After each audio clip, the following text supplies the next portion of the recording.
They called us Hollowborn. Whispers in the dark, shadows in the flame. The kind of name spoken only when the lights go out. They blame us for the ruin, but ruin has many faces. Ours is just the one they fear most. We didn't come to conquer, but they built walls anyway. We didn't ask to be feared, but they offered nothing else. So we waited, not for vengeance, for silence to break. I watched the night it began. The walls didn't fall. The world didn't burn. Not yet. But a name was spoken. One not meant to reach our side. And in that moment, something shifted. He looked beyond what he was taught. And the moment he did, we saw him. Not because he mattered, but because he chose to see.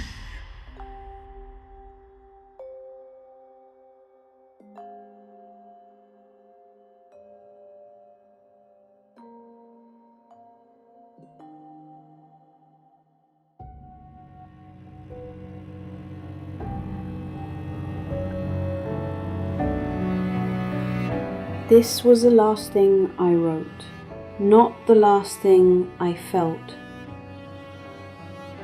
not the last thing I feared, just the last I left behind, because some things were easier to write than to say. I don't think I ever told Ilian. Some truths feel heavier when spoken, and he was already carrying too much. If you're reading this, then maybe something still listens. Maybe stories echo longer than we do. Or maybe he's still out there.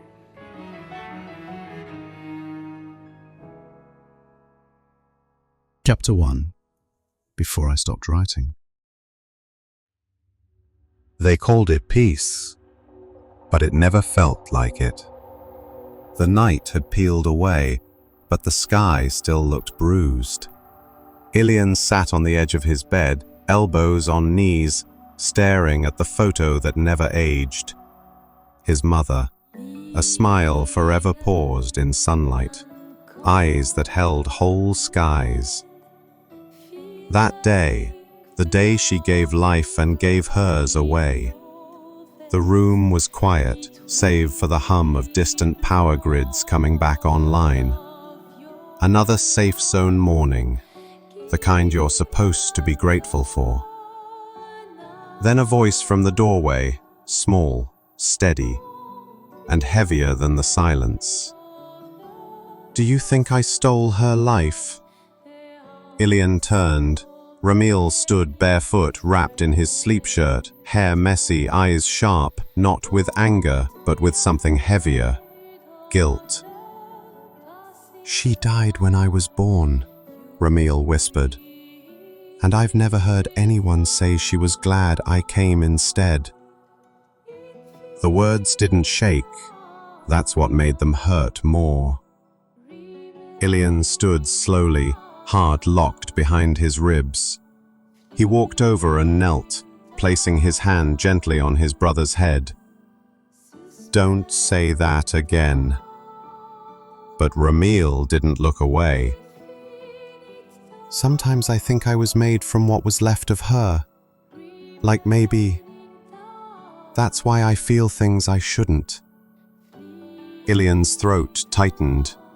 Not just because of the words, but because Ramil, barely 10, spoke like someone who'd lived 3 lives already. He saw more than most, felt more than was fair, and carried more than anyone should. Even Yorin once said, "That kid is like a prophet in a school shirt." Ilian didn't disagree. And sometimes, late at night, he'd wonder how long a heart like that could keep going. How long before it cracked under the weight.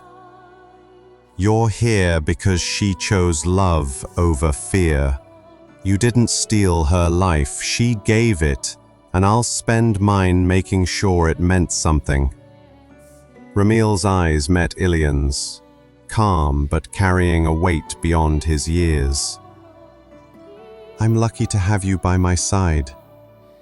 Ilian's voice was low, steady, a promise carved in stone. And I'll never leave you. Not now, not ever. Ramil, then I'm safe. They stood there, the older brother who promised to protect, and the younger one who already understood sacrifice too well.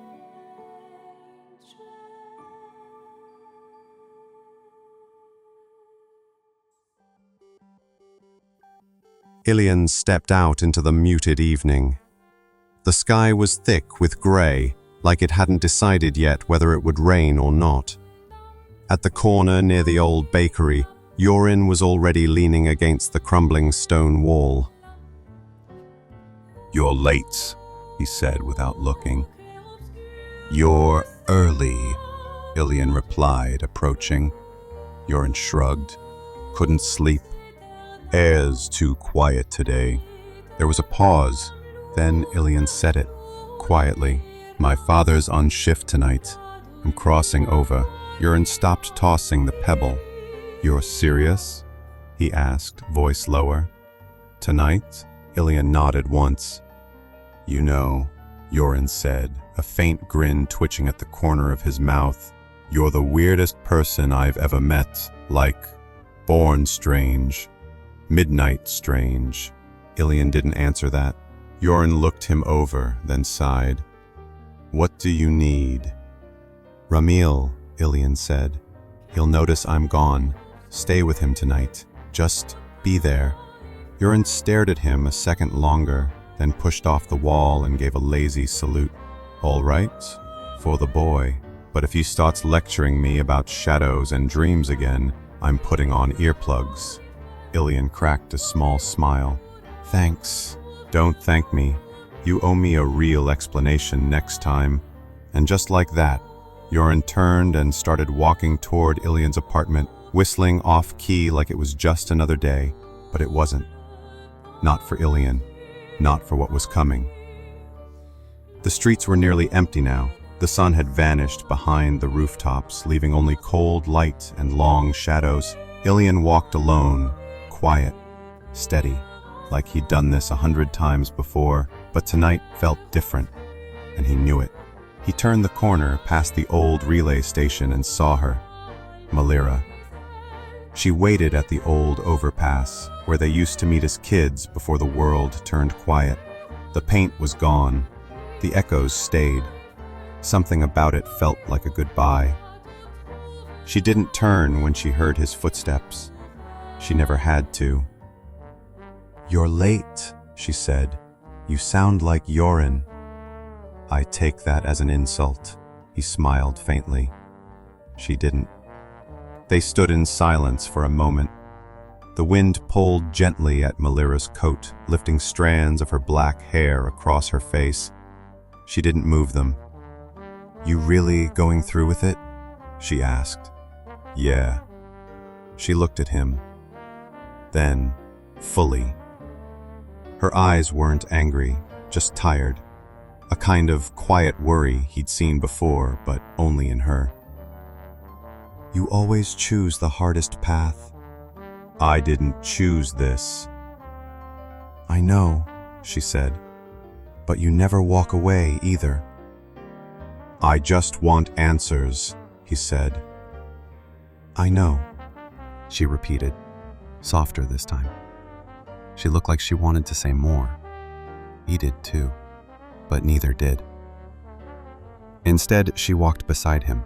No questions, just trust. They walked away from the checkpoint, toward the river that bordered the other side of the city, silent for a while as the noise of Sector 7 faded behind them. The market buzzed with stubborn life, Old voices, rusted tools, smoke in the air. Ilian moved through it like a shadow, hood low, unnoticed. No words, no weight. Just Malira beside him. Just a night. And for a moment, he wished it could last. Then it happened. The crowd swayed, bodies pushing past, voices rising, then someone.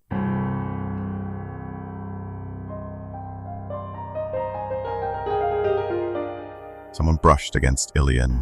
Just a touch. A long coat, worn shoes, a strange, dusty scent. Their shoulders met. A pulse. Not pain, not warmth, just something.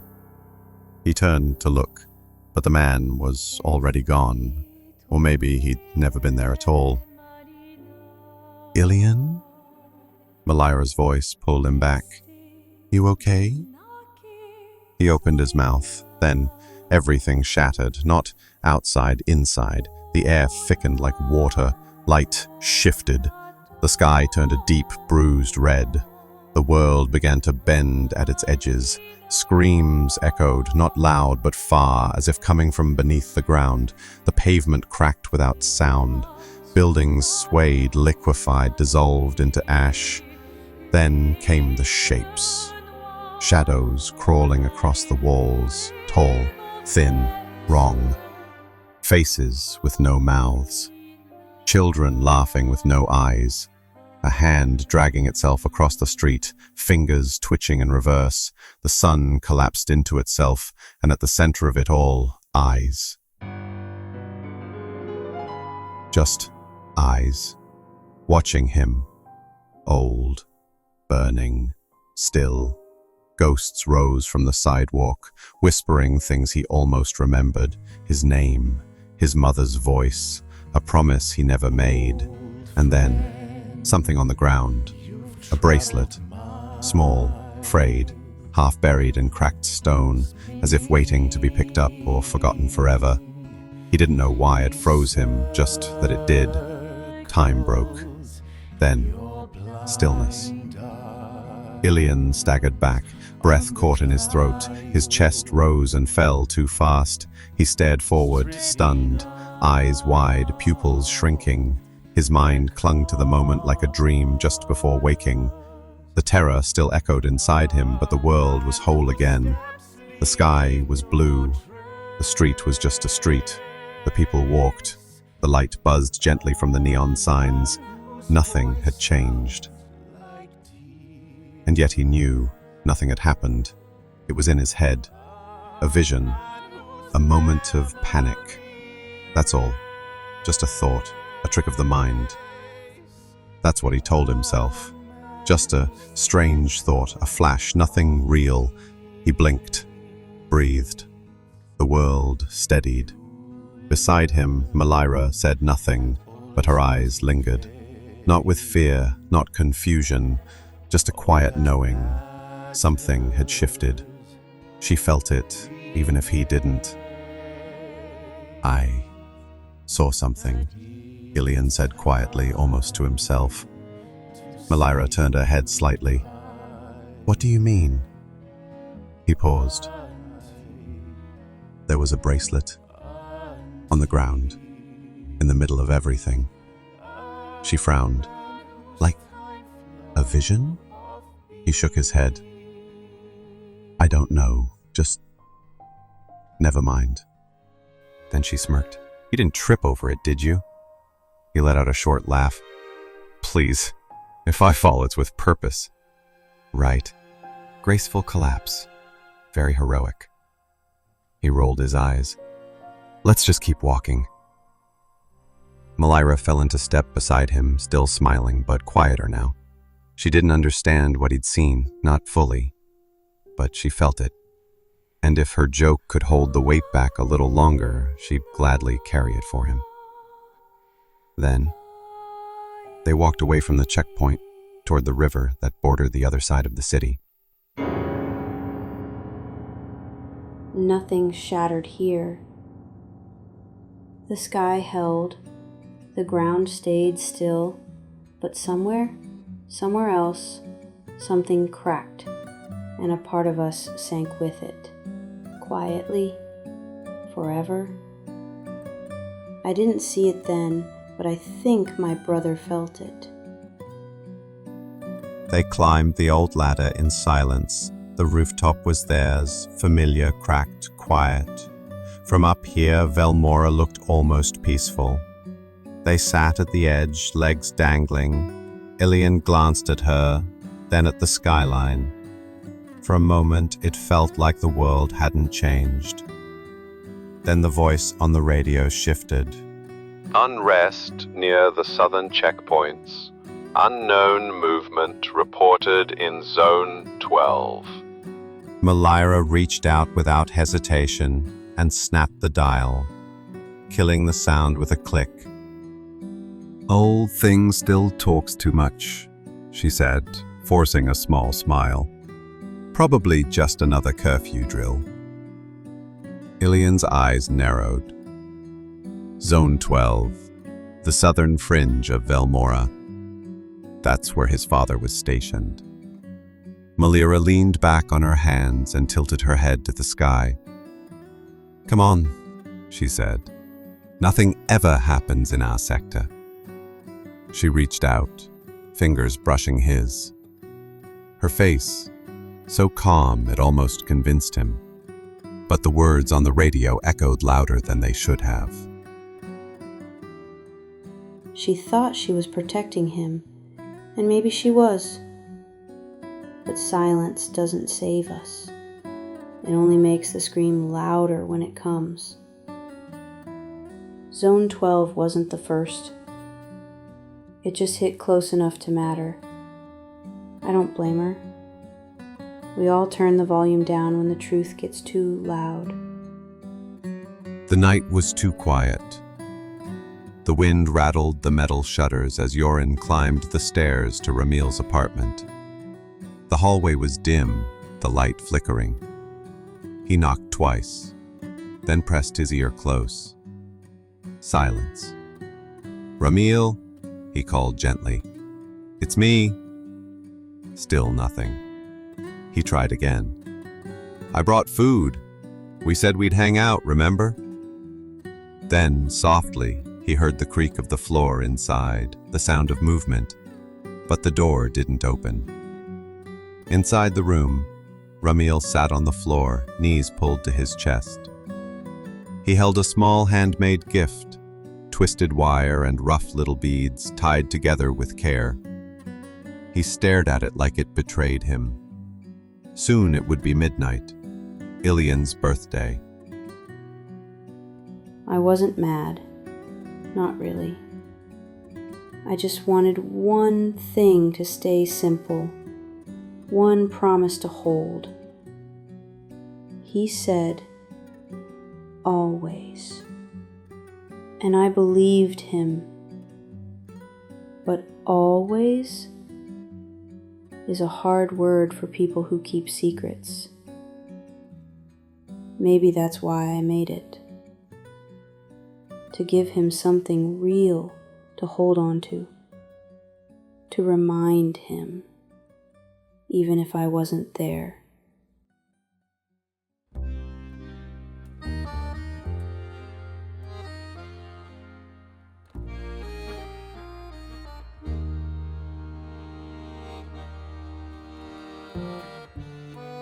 Ramil had spent the afternoon making something small, scraps and string woven with care. He'd waited for the right moment to give it. But something was wrong. Ilian wasn't here. And Ramil, he just knew. Deep down, he knew Ilian had done something reckless. Why? Why tonight? Why alone? He clenched the small gift in his fist, jaw tight. "Whatever happens, you said you'd stay," he whispered to the walls, to the air, to the silence where Ilian used to be. "You said always." Yorin knocked again, more firmly now. "Come on, Ramil, open up. I know you're upset, but I swear he's okay." Yorin leaned his forehead against the door. His voice was quieter now, almost a whisper to himself. Damn it, Ilian, he murmured. The door creaked open. Yoren didn't wait. The moment the gap widened, he slipped inside and threw his arms up like he was announcing a parade. Well, look who decided to stop being a tragic poem. Ramil wiped his face quickly with his sleeve, trying to hide the red in his eyes. Figured I'd let you in before you started singing outside my door. Yoren grinned. Please, if I sang, half the sector would have evacuated. A soft laugh slipped from Ramil, warm on the surface but heavy underneath. He stepped aside, letting Yoren in. The room was small, cluttered with books, wires, and a half-finished drawing on the wall. On the desk, the little handmade gift sat quietly, waiting. Yoren glanced at it but said nothing. Instead, he flopped onto the edge of the bed and stretched out like he owned the place. So, what's on the tragic genius's mind tonight? Don't say nothing. I brought snacks. Ramil sat beside him, shoulders easing. He looked at Yoren, not just a friend, not just the loud boy who always had a dumb joke, but someone who never left, someone who tried. I'm glad you're here, Ramil said, softer now. Really? Yoren nudged him with his elbow. Of course I'm here. You think I'd leave you alone with your own thoughts on a night like this? Ramil smiled again, and this time it almost reached his eyes. His stomach growled loud and sudden. Yoren raised an eyebrow and smirked. Good thing I came prepared. He pulled a small cloth-wrapped bundle from his satchel and unwrapped it on the desk. A couple of warm flatbreads, some roasted vegetables, and a dented tin of stew. Stole this from the kitchen when no one was looking. Figured you'd forget to eat again. Ramil gave a faint, grateful smile. You know me too well. They sat together on the floor, cross-legged, the meal spread between them. The soft light from the desk lamp cast quiet shadows on the walls as they ate in silence, spoons scraping gently, the weight of the evening still hanging between them. When they'd finished, Yoren leaned back with a satisfied sigh and glanced at the small wall clock. 11 p.m. Well, he said, stretching his arms behind his head. It's 1:30 reckless. Time for you to get some sleep. Ramil gave a weak smile. You're still wearing shoes on my bed. And yet, still your favorite guest, Yoren replied, standing with a theatrical flourish. He ruffled Ramil's hair on the way to the door. If I don't force you to sleep, you'll be up reorganizing the history of the world by candlelight. Ramil chuckled softly, standing too. Don't tempt me. Yoren paused in the doorway, his voice quieter now. Midnight's close.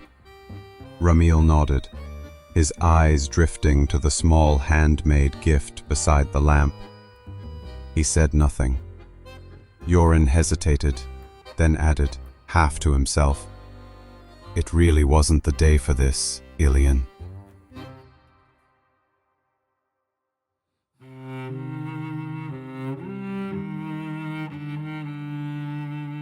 Under the old railway bridge, where the silence felt older than the city, was a hole. Just wide enough for two to crawl through if they crouched low. No one knew who made it. No signs. Just a rough gap in the wall, hidden by bushes and dust. Ilian and Malira had found it by accident. At first, Ilian thought it was just a broken pipe, but the breeze coming through told him it was more than that. Someone had tried to escape, or maybe come in. He never asked who. Maybe he didn't want to know. He used to think he was the only one who ever looked past the wall and dreamed of more. But this hole proved someone else had too. The same need, the same risk, It made the world feel less lonely and more dangerous. Now they stood there again, under the bridge. The night was heavy. The air smelled like metal and old dirt. Ilian checked his watch. 11:30 p.m. It's the shift change, he said. That's our window. Malira nodded. They'll pull back for the next 30 minutes, he added.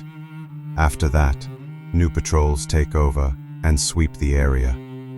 And my father. He glanced toward the glowing tower in the distance, Sector 5. He won't be home until after sunrise. He works the full night shift. I made sure. Malira looked at him steadily. Then we go now, she said. Ilian took a breath. The hole waited behind the bushes like a secret that had chosen them. Yeah, he said. Let's go before the sky changes its mind. They slipped through the hole like breath through a crack in glass.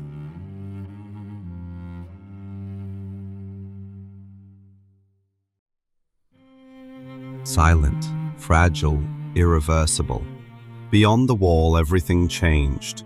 The ground sloped down into what looked like an old trench, a path into the no-man's corridor, the dead land between the outer wall of Velmora and the old wall of Arden. Back in Velmora, even the tallest towers couldn't see through the thick, fake fog spread by the council. That world felt small, trapped, dull. But not here. No Man's Corridor didn't exist on any map. It was a dead stretch of land broken by time. Twisted trees, rusted towers, and silence. No guards, no lights, just quiet. And the feeling that something forgotten was buried deep below. This was their 6th time stepping into the corridor, and still the feeling never left Ilian's stomach. It wasn't fear, not exactly. It was the sense of walking inside a memory not your own. Arden lay past the second wall, a place feared and left alone. The wall was old but still strong, topped with sharp wire. That's where the Hollowborn lived. People had seen its edge, but few dared to stare. Ilian had seen one before, but only once. A flicker in the fog, a shape too real to be imagined. Since then, he kept looking, hoping. Not to find danger, but to understand it. In theory, this corridor was safe, a dead zone between danger and civilization. That's what made these excursions possible. If it wasn't, Ilian would never have let Malira follow. He turned his head slightly as they walked, glancing at her. She said nothing, just kept pace, steady and quiet. He thought he was the only one who wanted to see the world beyond these walls. He was wrong. They'd found the hole months ago. It wasn't clean, more like something had worn it open over years, like time itself had grown tired of the boundary. Who made it, why it existed, was still a mystery. Ilian had told no one else except Yorin and Malira. Some part of him wanted to believe they were the first, but deep down he knew better. This hole was old, and it wasn't waiting for them. It was remembering. They climbed higher. The edge of the corridor rose into an old broken watch point, half covered in vines, just high enough to see past the fence. Arden. The second wall stood tall and cracked like a scar of rusted metal. Beyond it, the forest was thick with fog, branches curled like bones. No wind, no birds, no sound at all. Just silence.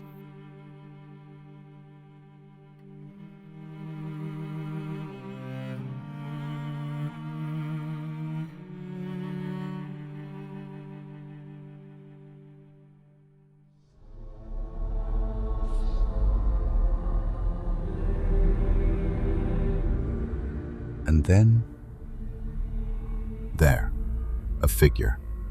Far beyond the wall, but too close for comfort. Tall, drenched in shadows.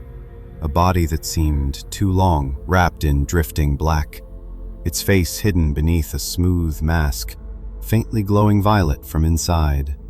Its head slowly tilted and one arm shifted slightly, as if lost in its own world.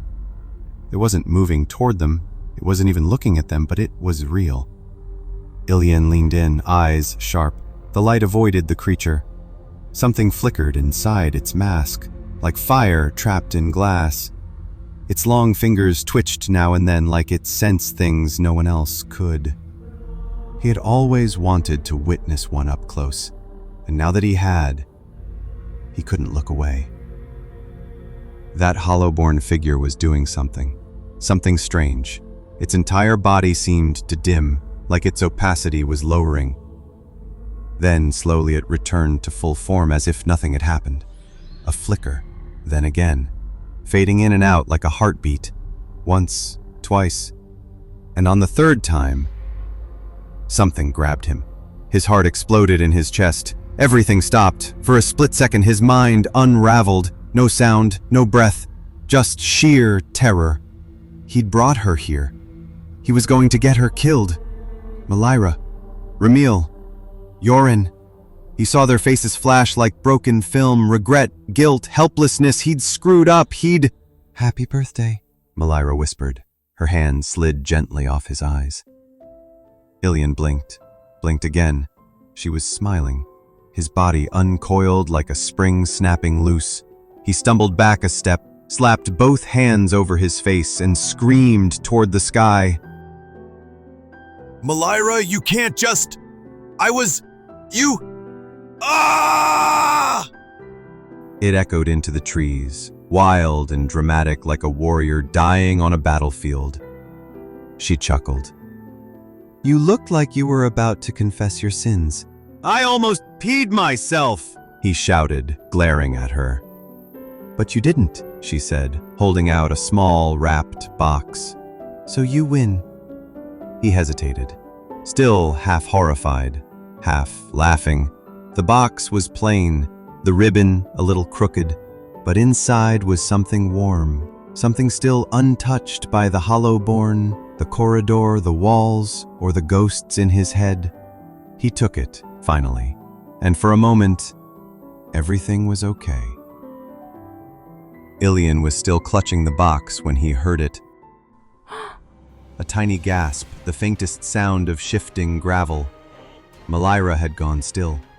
Her eyes, wide now, were fixed just past his shoulder. One hand gripped the edge of her coat, knuckles pale. What? He asked, spinning. What? But there was nothing there. Just the treetops, just fog, just the distant shape of the wall. Huh? He yelped. Where is he? He was right there. Don't tell me he vanished. Did he vanish? He was yelling, like he'd just been sucker-punched by fate, flailing half comically and turning in circles like a startled cartoon character. His voice cracked, somewhere between a warrior's howl and a boy losing his mind.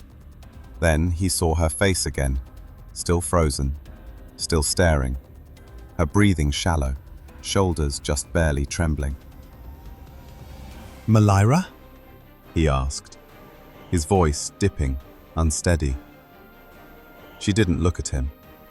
She just whispered, He was looking at us. The words hit him like a drop of ice sliding down his spine. He stopped laughing, stopped moving. What? He said. He looked right at us, she repeated. and then he vanished. Ilian's breath caught. He turned again, slower this time, staring out into the fog. His grip tightened on the gift box. He hadn't regretted coming here. Not tonight. Not until now. But now he regretted yelling, drawing attention, drawing his voice across the trees like a beacon. Even Ilian, who had seen them before, had never seen one this close, this still. Neither had Malira. It felt like they weren't supposed to, like they'd crossed some invisible line. What was he doing? Ilian asked, eyes scanning the dark. He wasn't walking. He wasn't even standing right. He looked like he was flickering, Malira finished. Like a light, on and off, breathing. Ilian nodded slowly. It was like he was glitching or shifting between here and somewhere else. Or like he wasn't fully real, Malira said, but real enough. They stared into the woods. No more screaming now, only questions. What if they're not always here? Ilian murmured. Like, what if they come and go, fade in and out? That's why people don't always see them. Malira tilted her head. Or maybe they're always here, but only show themselves when they want to. Like ghosts, he said. Or watchers. Or really lazy monsters with bad schedules, Ilian added, squinting. Malira smirked.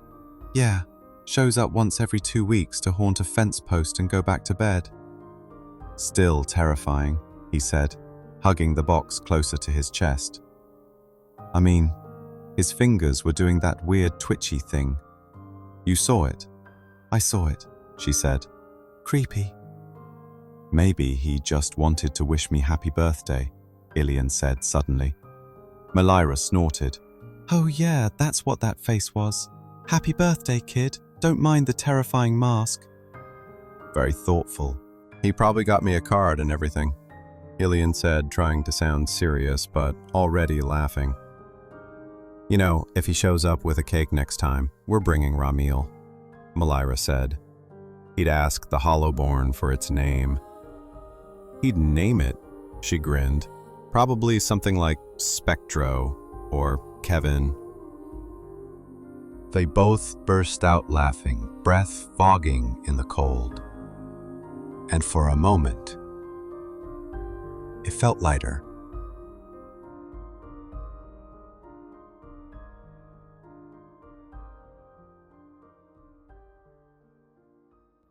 Maybe if I'd said something then, told him to stay, told him not to go. But I didn't, because I believed in him, because he always came back. It's strange, isn't it? How we think we have time, how silence feels safe until it isn't. The night still had more to give, but none of it was mercy. Their laughter faded slowly into the night, the sounds slipping into the trees like fog through cracks. Ilian looked up at the stars. Something about the way they blinked back at him felt wrong.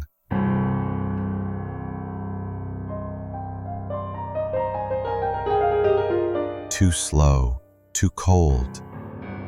The sky above Arden had always felt heavier, but now it pulsed like a wound beneath the clouds. His breath hitched. The air shifted.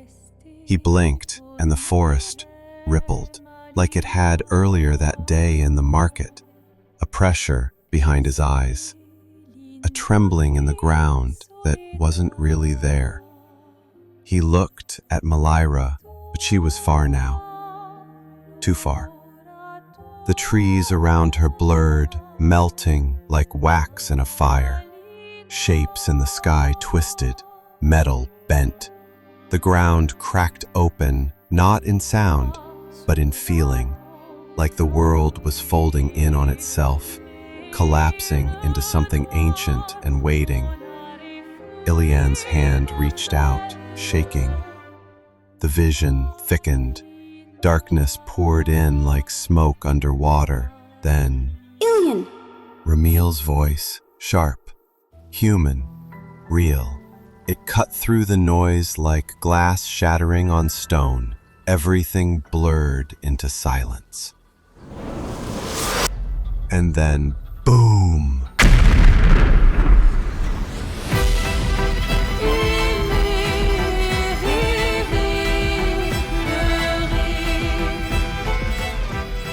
A deafening explosion.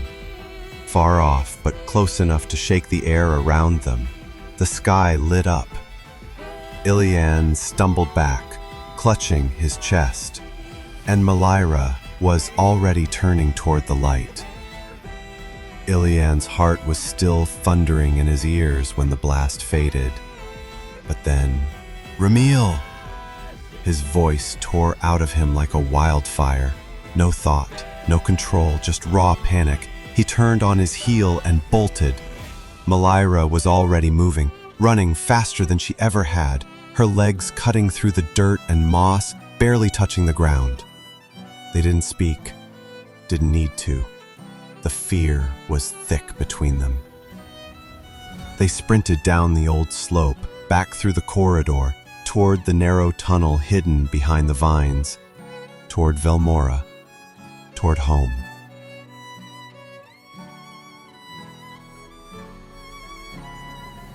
Another tremor, then smoke in the sky. Ilian's lungs burned, his chest ached, but he didn't stop. Not now. Not when he'd left them behind. What if something happened? What if... Ramil! His name kept echoing in Ilian's head like a heartbeat. He remembered his laugh, his soft voice, the excitement in his eyes. He remembered thinking he'd see him again in just a few hours. And now, no, no, no.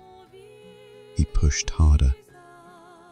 Behind him, Malira was silent, but her thoughts raged like a storm. Why now? Why did I let him come here? She couldn't shake the image of that Hollowborn, watching, then vanishing. She didn't believe in omens, but something was wrong. The moment it vanished, something broke. She could feel it in her spine, in her gut. They broke through the last of the vines and stumbled onto the familiar dirt road that led to the outer fence of Velmora. The stars above the city flickered behind the haze of rising smoke, and all either of them could think was, please, let them be okay. The air was chaos. Gunshots cracked in the distance, sharp, fast bursts that echoed off the stone walls. Voices shouted over each other. Where are they? They came through the west gate. Secure the perimeter. Everyone back to your homes, now! Soldiers swarmed the streets, rifles raised, faces pale but focused. Shadows flickered behind doorways. The city buzzed like a hornet's nest, torn open. Ilian and Malira stumbled into Velmora's outskirts, breathless.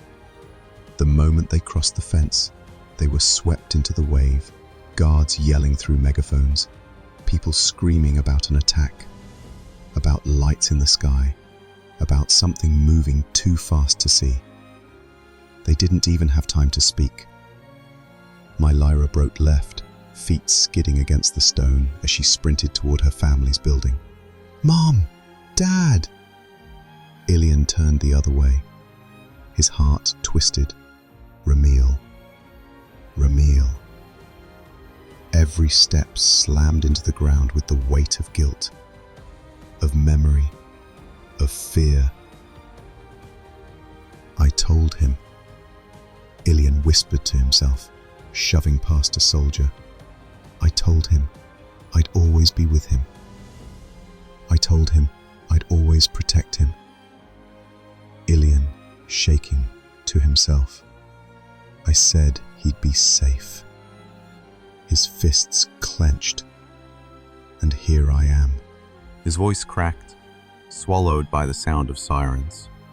He pushed harder, faster, because somewhere in that smoke, in that noise, behind that fire, Ramil was waiting.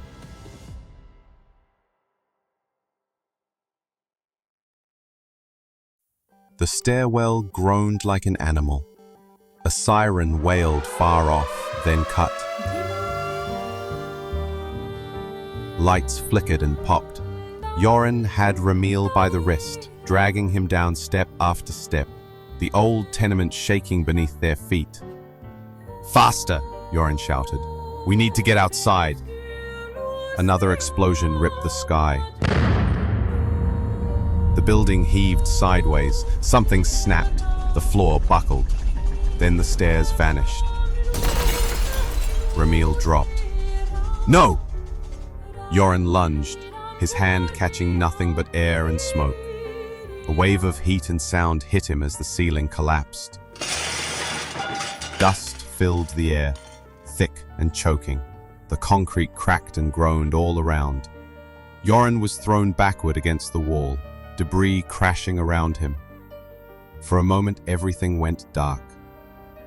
When the rumble stopped, when the sound finally shrank to coughing and breath, he was still alive, pinned, bruised, but unhurt. He pulled himself forward, crawling through the smoke, toward the broken stair. "Ramil!" he yelled. A weak voice answered. I'm here." Yoren fell to his knees, scraping at the debris with bare hands. Splinters bit his palms. His throat burned, but he didn't stop. "Hold on, I'm coming. I'm gonna pull you out, okay? Just stay awake." "No," Ramil said. It was soft, not scared, not broken, just tired. I don't think I can feel my legs." "Don't say that," Yoren barked. "Don't you fucking say that. I'm coming." Ramil coughed. Something wet hit the floor. He took a long, shaky breath, and then his hand emerged, trembling, through a gap in the rubble. Slow, deliberate. He reached out toward Yoren and tried to speak, but blood came first, a sharp choke, then silence. Yoren stared, heart pounding. Then his eyes dropped to Ramil's hand. There, cradled in his palm, was a bracelet, threaded blue and black, beads carved by a shaky hand. Ilian's name, etched crookedly into the surface. Yoren didn't move for a long time. Then he reached forward and took it, fingers closing gently over the gift Ramil never got to give. He stood there, still kneeling beside Ramil, the bracelet resting in his palm like something sacred. Then, "Ramil!" a voice, raw, cracked, desperate, carried in from a street, like it had torn through the sky itself. Yoren's head turned slowly toward the sound. "Ramil!" Ilian. Yoren didn't move. His breath caught. The sound of boots and shouting echoed in the distance, but it all seemed to blur. His world had shrunk to this room, to the fading warmth in Ramil's hand, to the small loop of cord and metal pressed into his skin. He swallowed hard, his jaw clenched, eyes burning. Then, with one last glance at the bracelet and at Ramil's quiet face, he let the silence settle.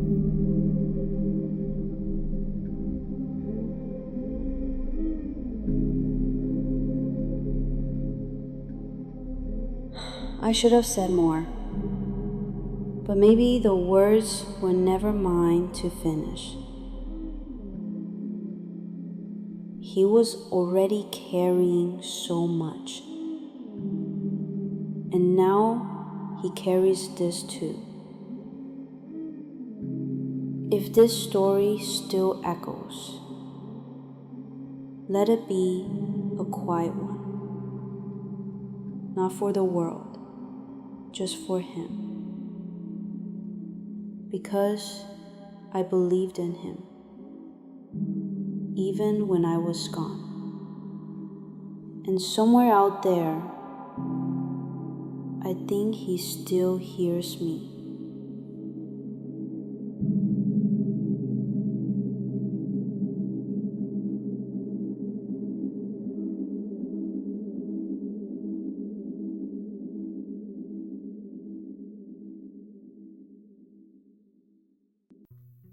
The noise of boots and shouting filled the air, but Yoren barely heard it. His whole world had shrunk to this room, to the fading warmth in Ramil's hand, to the small piece of cord and metal resting in his palm. He swallowed hard, his jaw tight, eyes full of tears. He looked down at it again, then at Ramil's quiet face. Everything was loud outside, but here, the silence screamed louder. The world was ash and silence. And somewhere beneath it, Ilian knelt, body still, eyes hollow. Nothing moved. Not the wind, not the world, not even him. He didn't cry, didn't shout, just stared, like his mind hadn't caught up to what his heart already knew. A part of him waited for someone to say it wasn't real. That Ramil was still, then a breath, a whisper. Ilian, It wasn't real. It couldn't be. But he heard it, clear as sunlight through broken glass. you were always brave. Stupid, but brave. His heart stilled. The voice wasn't around him.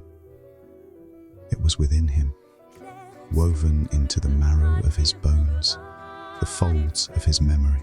I made that bracelet because I wanted you to have something real, something that wouldn't burn away if the world ended. The sound was soft, gentle, the way Ramil used to speak when it was just the two of them, lying in the grass, dreaming about places they'd never seen. You protected me more times than I could count. I just wanted to return the favor, just once. Ilian's fingers dug into the dirt. A pulse stirred under his skin, faint, ancient, like a heartbeat waking after centuries of sleep. He blinked, and then the tears came, sudden, violent. He clenched his jaw. "I miss you," he whispered. Ilian raised his head with tears in his eyes. The air trembled, heavy, metallic, still humming from the echo of Ramil's voice, and then movement.